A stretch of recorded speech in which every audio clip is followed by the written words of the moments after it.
Sanibonani ekhaya lamaphupho.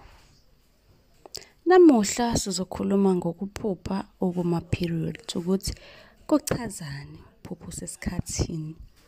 Ingabe umusha kule channel? Ngicela ushaye subscribe. Ucele bonke ohleli nabo ukuthi bengene YouTube besesho ukuthi sichaza amaphupho nabo bese baya-subscribe ukuze nawo bezokwazi kabanzi ngamaphupho ababa nawo.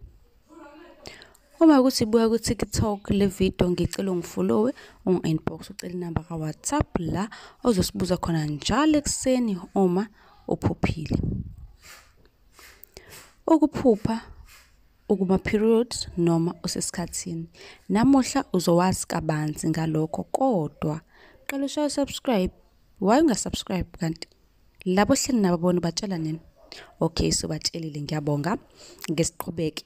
Ukuphupha usesikhathini uphuma igazi noma okuma-periods uchaza into embi ezayo kuwena, okusho ukuthi kunokuthile okungalungile okuzayo kuwena okuzomela ukulindele.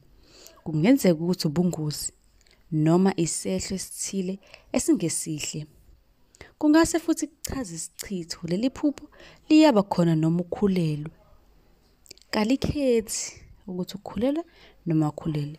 Ngesinye isikhathi uyaphupha kodwa uphuphela omunye umuntu esesikhathini.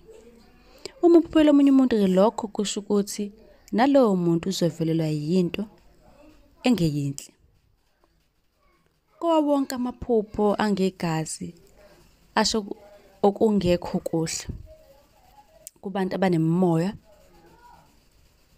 uyakwazi ukuphupha usesikhathini uvuke ngakusasa nangempela ube usesikhathini. Ukuphupha usesikhathini wopha kakhulu ngaphansi kuchaza ingozi enkulu ezokwenzeka noma ibhadi elikulandelayo. Mlaleli ungakhohlwa ukushaya subscribe ubuze ku-comment section elakho iphupho. Nisale kahle.